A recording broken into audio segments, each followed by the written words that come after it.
Let's cover lecture 25. We're going to be covering the strong form Galerkin, which is covered in my book. In my book, I cover the Riley-Ritz method, the strong form Galerkin method, the weak form Galerkin method, the collocation method, and the Petrov-Galerkin method, and maybe a few others. But today we're going to be focusing on strong form Galerkin to start with.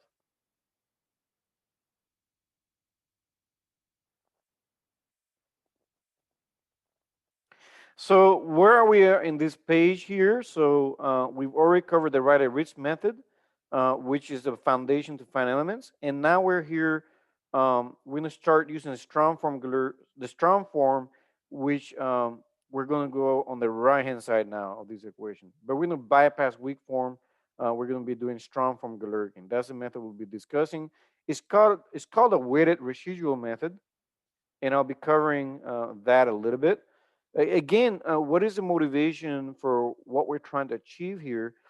What we're trying to do is solve partial differential equations that are highly complex to do in a systematic manner. So just keep that in mind, that that's what we're trying to achieve.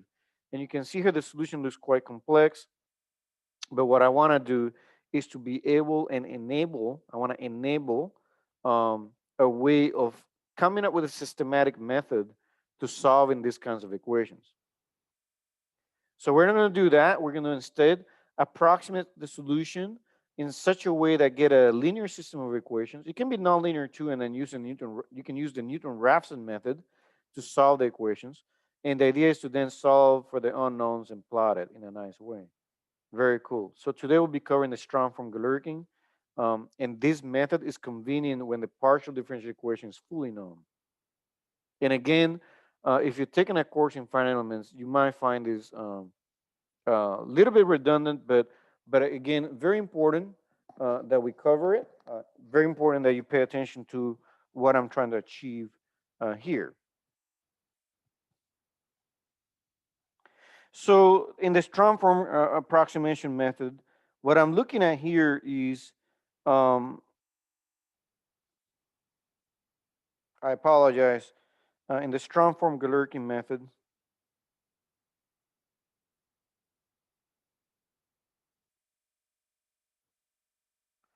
we consider this to be a weighted residual method.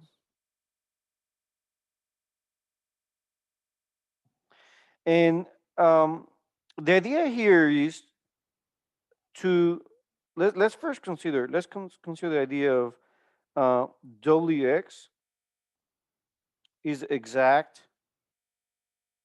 solution, say, to a differential equation where A is a differential operator. And so here we specify essential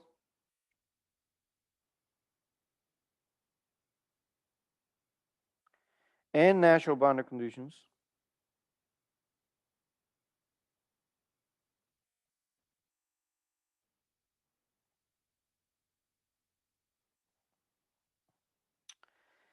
And the idea then is we will do this. So normally, and I apologize, I should have written it this way.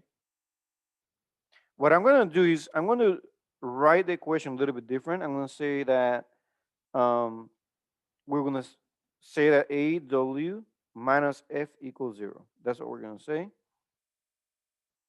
But you can imagine if I were to substitute it. So if W is the exact solution, you can imagine if I were to substitute now an approximate solution. So substitute instead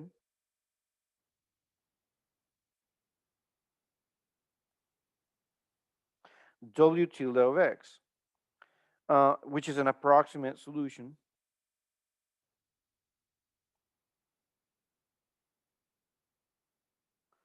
to this differential equation.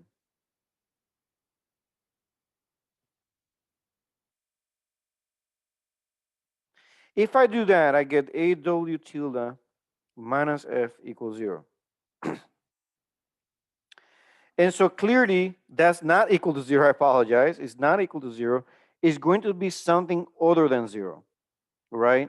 So if I were to choose an approximation that looks like this, phi naught plus summation of ci phi of x, where ci are the unknown coefficients, clearly this is not equal to zero. It's going to be equal to a residual of some kind, some residual error, and I want to minimize the error. So again, that's because that's not the exact solution anymore. So what I want to do is figure out a way of minimizing that error. And so the idea then is to take each of this residual error, and I'm going to make the residual error orthogonal to each of the basis functions. And so to minimize error,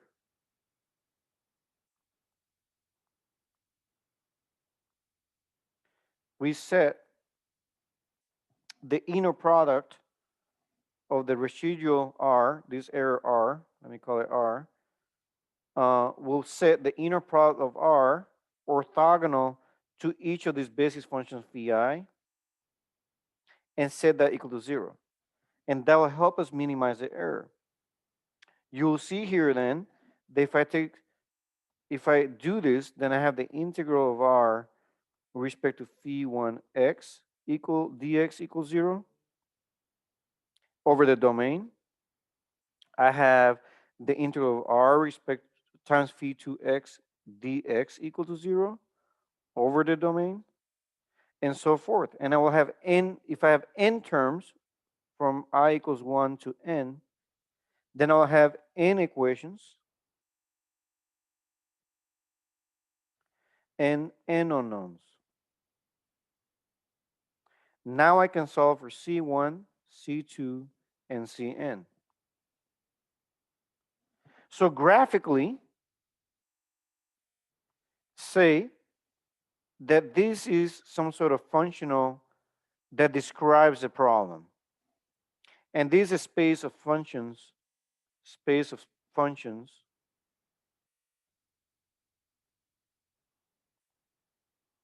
Wx. Clearly, there is one function Wx is able to minimize, and it could be maximized too. If you do have a quadratic function, you should be able to minimize it. But there's one function W that extremizes. Let me just say extremizes the functional. And there's an Euler Lagrange equation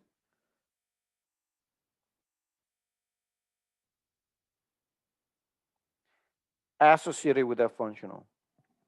And so this is a little bit different from Rider-Ritz, where you select a a basis. You basically select an approximation function W tilde x, and now the projection of this gives you this.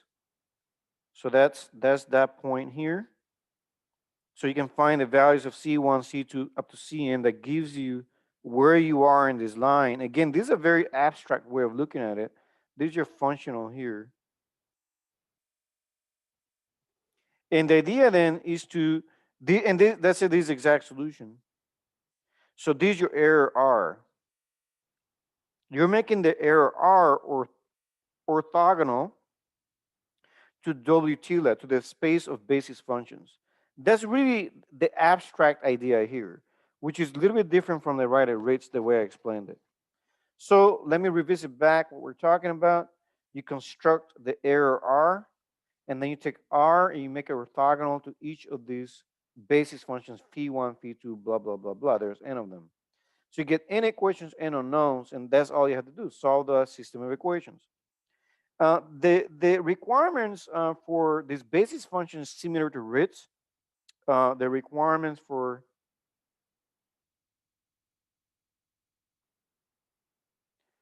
phi ix is similar to Riley-Ritz but not the same. Not the same. Um, Again, the fees have to be continuous and differentiable sufficiently so that you don't get a situation where the differential operator operating on W gives you zero. We don't want that to happen. B, now fees, now this is different. Fees have to satisfy all homogeneous form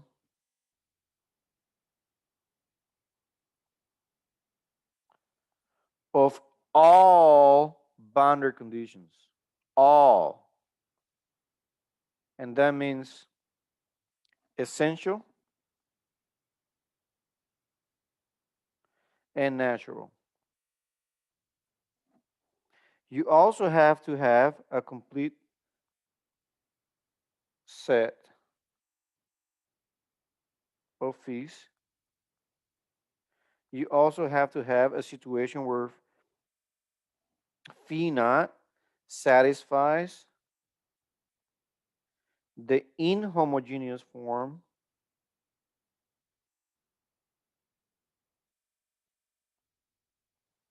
of the boundary conditions.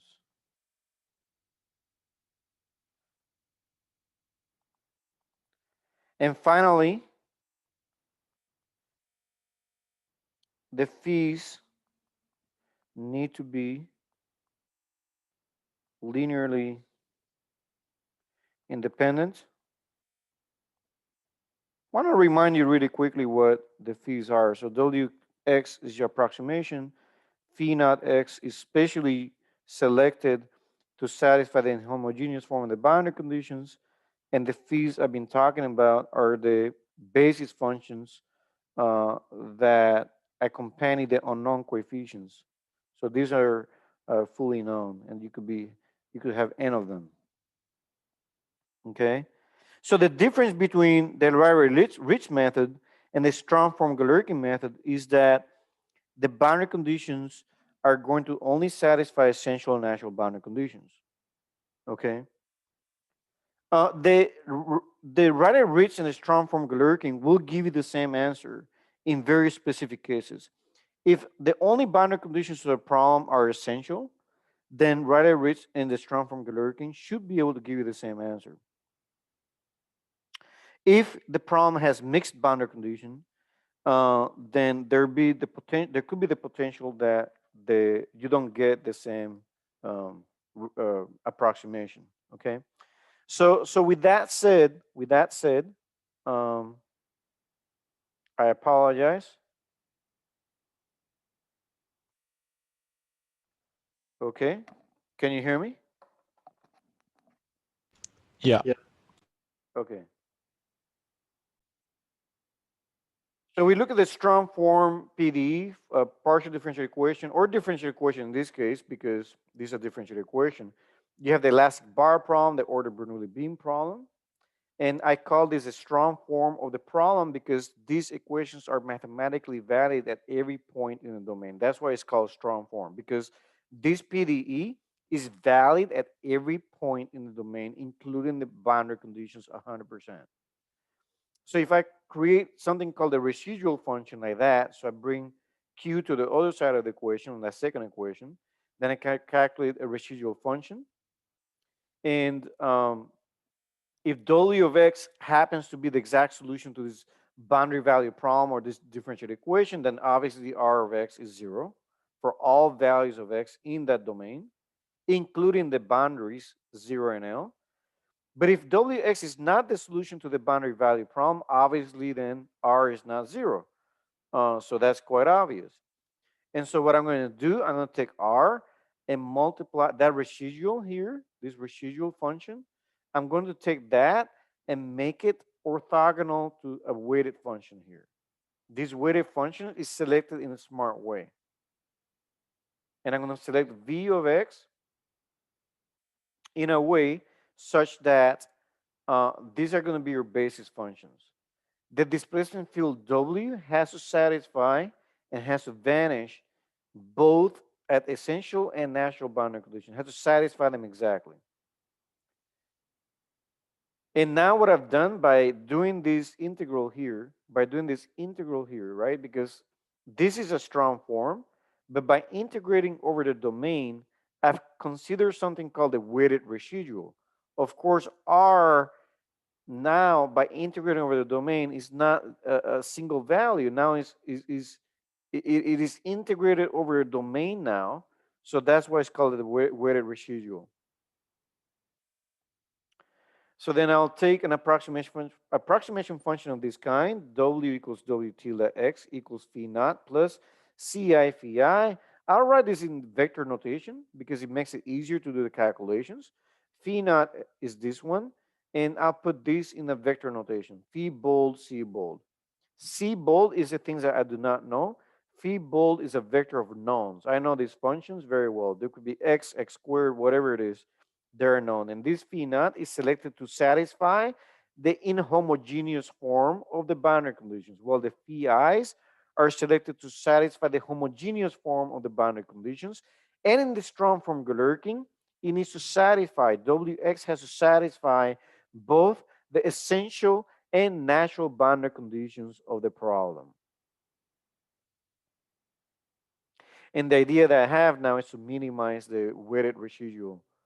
And to do that, I'm going to select, I have the residual function here, which is now approximate and is not going to be equal to 0. I'll make that orthogonal to each of the phis. So this function I select is going to be phi 1, phi 2. It's going to be each of these phis. Phi 1, phi 2, phi n. You're going to have n equations, n unknowns, and you're ready to go. Here is an example. So for the first equation, integrate it from 0 to L.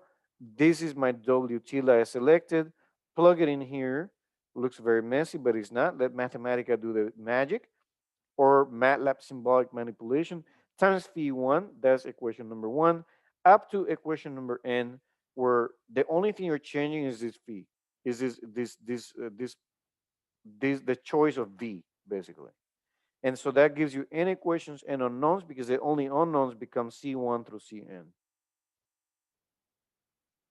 Here, if I want to write it in vector notation, can be very, very useful because it looks a little bit simpler and it's easier to follow. So as you can see here, these phi1s can be put in a vector transpose, and that's what I've done here.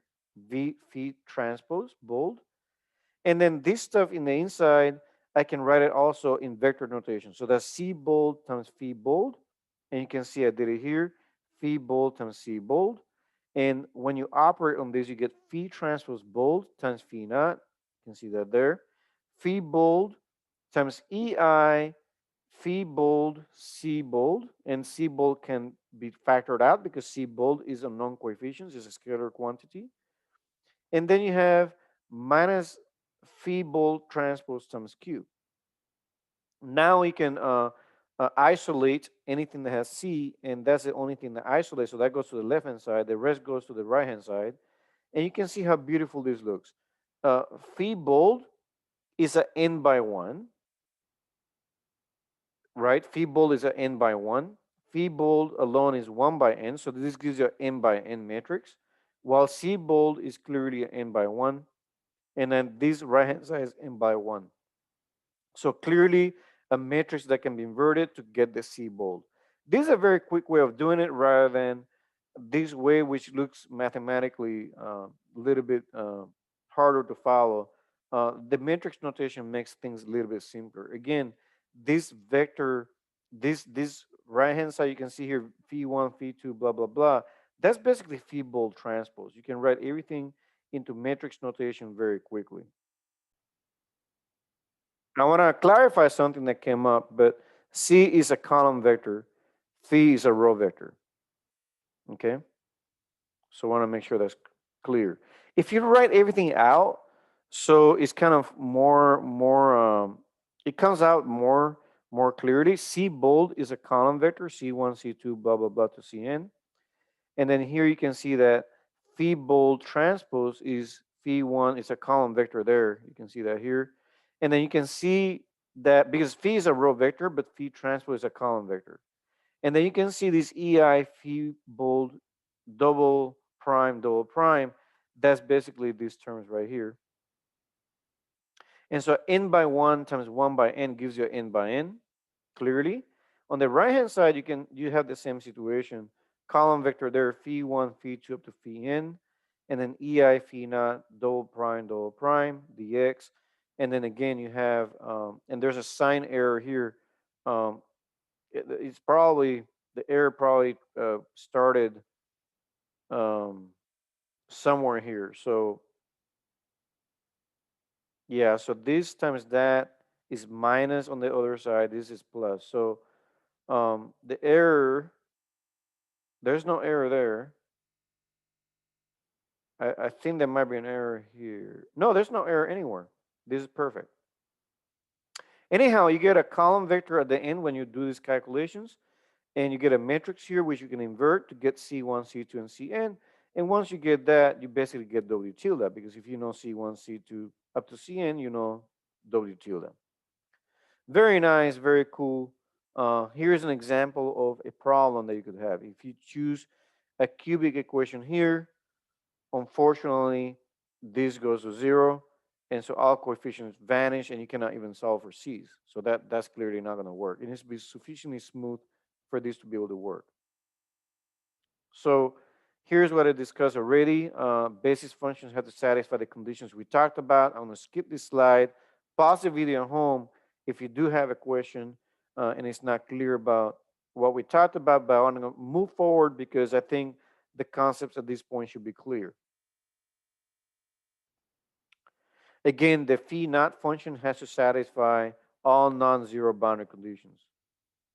And the phi i's have to satisfy the homogeneous form of the boundary conditions. So here's a very interesting problem. You have a fourth order differential equation. It's pinned. Here's a distributed load applied. And if you look at the boundary conditions for this problem, you're going to find that W naught is zero, W at L is zero, and then the moments are zero at the end. Or W double prime is zero at x equals zero and x equals L. Determine an approximate solution. Bam, very easy. So you can check that if I select an approximation function like this, it's going to work very well because W at 0 is 0, W at L is 0. You can check that here. Sine of pi is 0, sine of 2 pi is 0. And W double prime is going to also be 0. You can check it yourself at home. Why don't pause the video now and check it out? You'll see it's going to work out very nicely. Again, I don't want to spend time on something trivial like this because you can check it very quickly that this function here satisfies these boundary conditions very, very, very quickly and easily. So then I will go ahead and plug in my approximate function here, which is this one here, and I'll make it orthogonal. This residual here R, which goes from this parenthesis to this parenthesis, that residual function, I'll make it orthogonal to phi1, make that equal to 0, and then again, the second equation orthogonal to phi2 and set it equal to 0. One of the errors I see people do is that they'll sometimes make orthogonal to phi naught. That's incorrect. You can only make it orthogonal to the set of basis functions, which is phi1, phi2 up to phi n. So that's a very easy problem. Example number 2, and you can do this in Mathematica very quickly. Example number 2, you have this differential equation with u naught equals 0 and u at L is 0. In this problem, all the boundary conditions are essential. So you can consider an approximation function of this form. You have to satisfy, the phis have to satisfy those boundary conditions.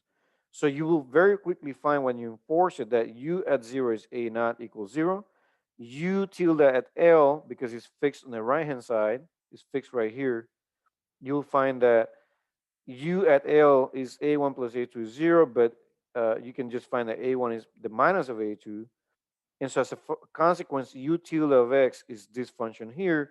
And you can actually verify very quickly that these satisfy the essential boundary conditions of the problem. At x equals 0, you get 0. At x equals 0, this is also 0. So now I can add another term if I wanted to, just for fun. So I get C1 times Phi1 plus C2 times Phi2. Again, check that it satisfies the essential boundary conditions. We don't have any natural boundary conditions in this problem, so that's okay. U tilde at 0, 0. U tilde at L, 0. So perfect. These functions do work. In this problem, the basis function phi naught is 0 because all boundary conditions are homogeneous. There's nothing that's non-zero. Again, again, I form the residual function. The residual function is going to be taking this u tilde x, plugging into my differential equation, and making that residual here in parentheses orthogonal to phi1 and orthogonal to phi2. Once you do that, you can solve for C1 and C2 very quickly. Uh, I don't know where I got the A1. I'm pretty sure that's C1. So C1 is found to be that, and C2 will be found to be 0, which is actually kind of cool because the solution is actually a quadratic, not cubic. So therefore, the approximate solution is this one. This approximate solution is actually the exact solution to the problem. And the reason the approximate solution matches the exact solution is because all boundary conditions were satisfied, and the set of functions we selected contained the exact solution. That's why that happened. In fact, if you added another term to a quartic term, you'll find that C3 will be 0 as well. So I think this is a very good problem because it shows that. Let's look at this differential equation. U double prime minus u equals 1. And my essential boundary condition for this problem is u at 0 is 1.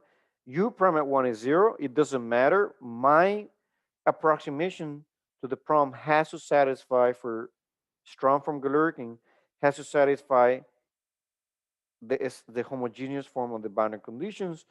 And so, yeah, also the u tilde has to satisfy the boundary conditions. So let's look at this. So consider an approximation function of this form, a naught plus a1x plus a2x squared. U tilde at 0 is a naught equals 1, clearly. U prime at 1, it has to satisfy this one too. So then you get a1 plus 2a2 equals 0. So a1 is the minus of 2a2. Plug it back in here and over here. And when you do that, you get that u tilde is 1 plus a2 x squared minus 2x. You can clearly see that this is phi naught right here. This is phi naught. And that here, x squared minus 2x is the phi1. Now let's check whether this works. U tilde at 0, this is 0, so you get this as 1. So that works. U prime, one will cancel out. I get 2x minus 2. When you plug in x equals 1 at u prime in this approximation, you will get a 0. So it works out very nicely. And so my approximation function now is phi naught plus this plus phi2, like that. Now pay attention to this. This one also has to satisfy the boundary conditions. You can check u tilde at x equals 0. All this goes away. You get 1, which satisfies this boundary condition. The derivative of this function, all this cancels out. Oh, I did it here at the bottom. You can see 2x minus 2, 3x minus, yeah, that clearly gives you 0. And you can see that this approximation function is complete and differentiable, and also is complete. I'm not skipping in terms, satisfies the essential boundary condition, is sufficiently differentiable because the order of my differential equation is second order, and this goes to cubic, so that works really well. I could have stopped a quadratic also. That will work. And again,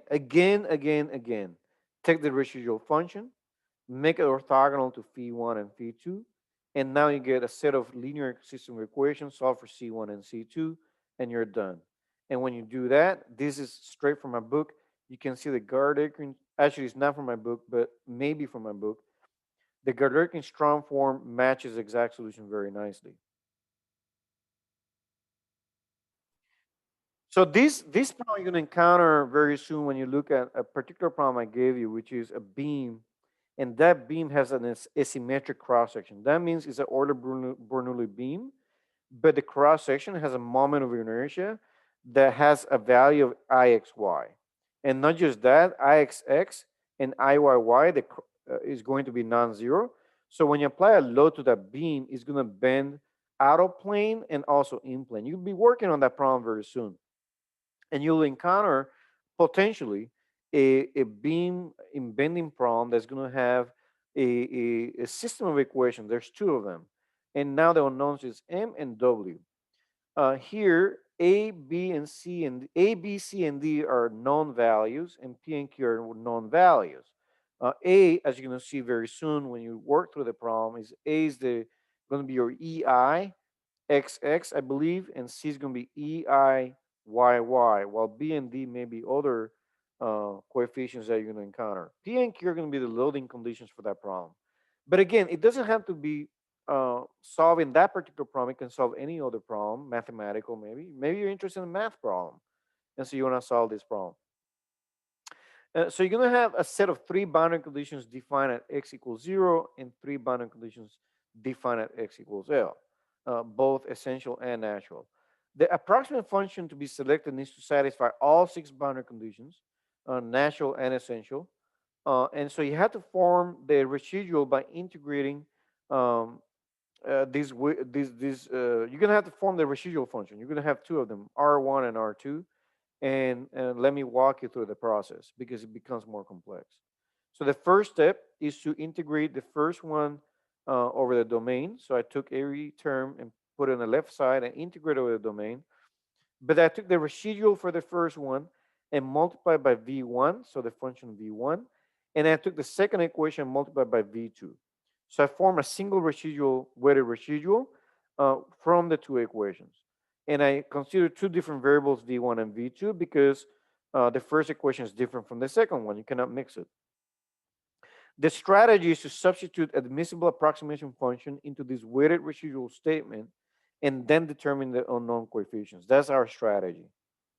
So again, residual function 1, residual function 2, and make it orthogonal to V1 and orthogonal to V2. So let's determine the approximation functions. The first step is to assume an approximation function. Let's assume an approximation function of this kind, where the psi naughts are unknowns, psi's are unknowns. Sorry, I apologize. The psi's are known. There are these are basis functions you select a priori that satisfy the homogeneous form of the boundary conditions, while phi naught satisfy the inhomogeneous form of the boundary conditions, and the only unknown becomes your di. So n of them. And then I can have a different number of coefficients here than on W. For W, I can have m unknowns. So again, the unknowns here in this problem is m and W. So two variables, two functions need to be solved with two equations.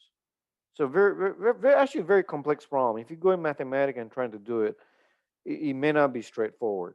I'm going to put this in the vector notation because it's faster to solve it that way. So phi bold, d bold, and d bold is what I do not know. It's scatter. I have to find that.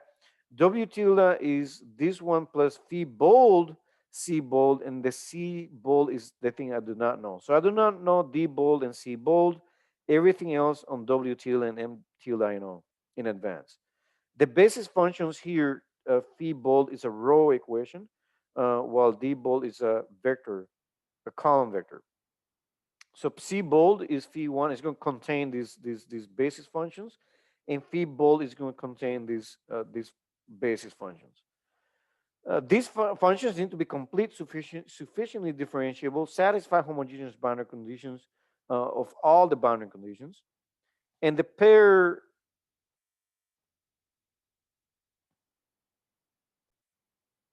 So the pair of basis functions to the appropriate governing equations now need to be found because you have to be careful. Now you have this one and this one, so you have to be careful which of these you have to substitute, either C or phi, which one you do.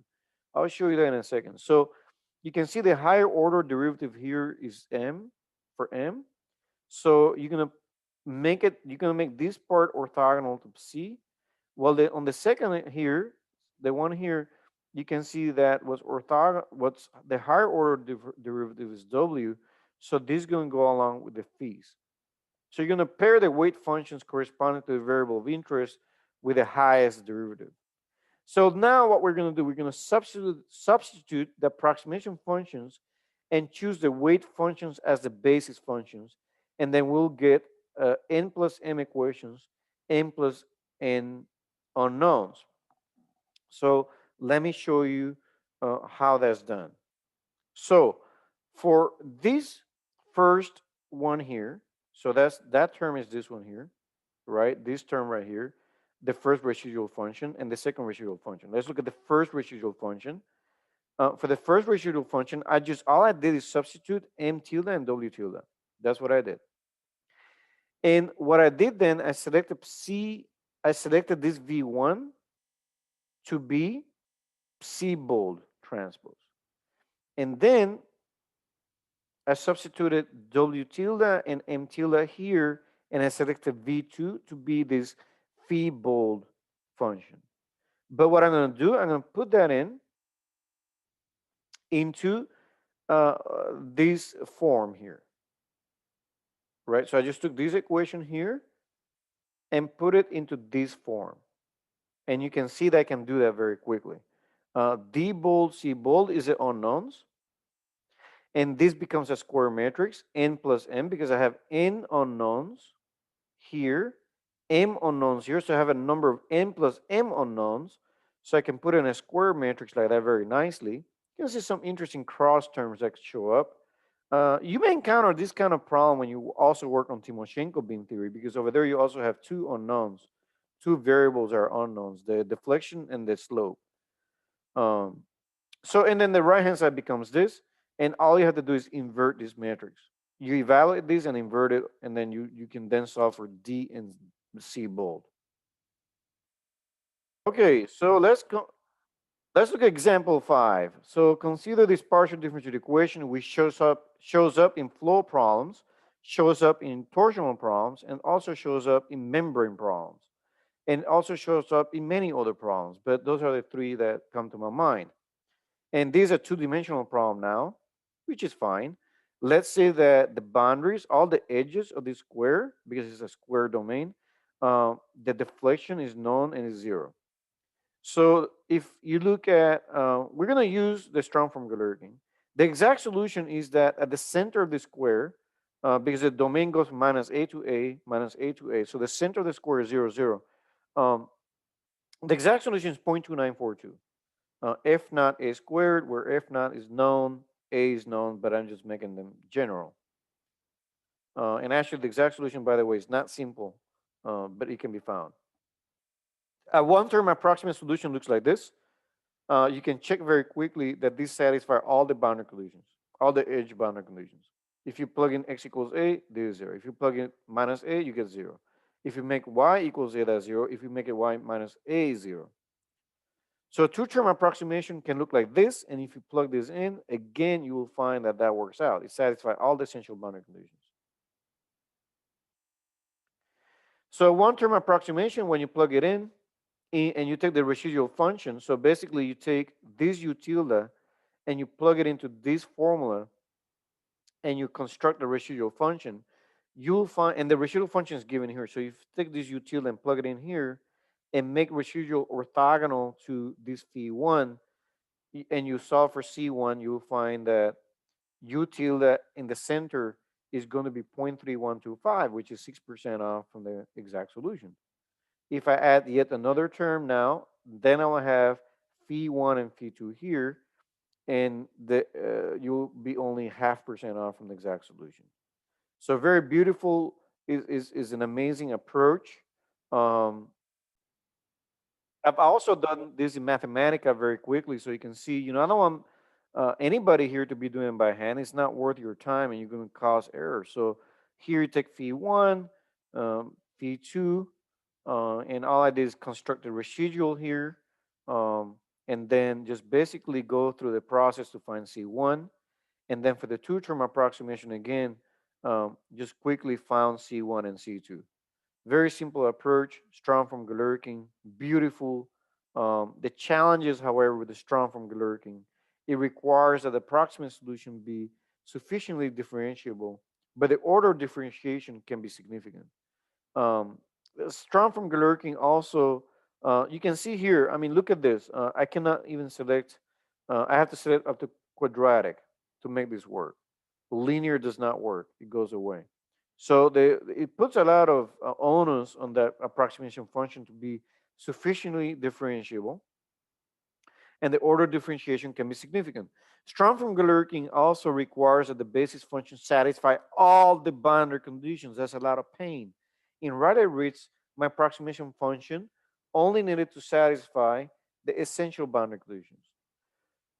So again, the strong form of a partial differential equation holds all the partial derivatives and the boundary condition requirements, and therefore we need to pursue something else. We need to figure out a simpler way to go about this, and that simpler way is either to construct a functional. You may not be able to construct a functional. Okay, just give me a second. And so the Rayleigh-Ritz is nice because the approximate function is going to only be of an order about half of strong from Galerkin. Also, you need to satisfy the essential boundary conditions alone. But the problem is you cannot always form a functional if the system is not conservative. So therefore, we have to look into other approaches that will get us there. Okay. With that said, let me conclude the lecture for today. I hope you enjoyed it. To me, these ideas of approximating the solution to these differential equations in unique ways is quite exciting to me, and it does form the foundation for more advanced methods that, in my opinion, have not been fully exploited with finite elements and other methods available to us. Any questions so far, please shoot me an email. But for now, thank you very much for your attention.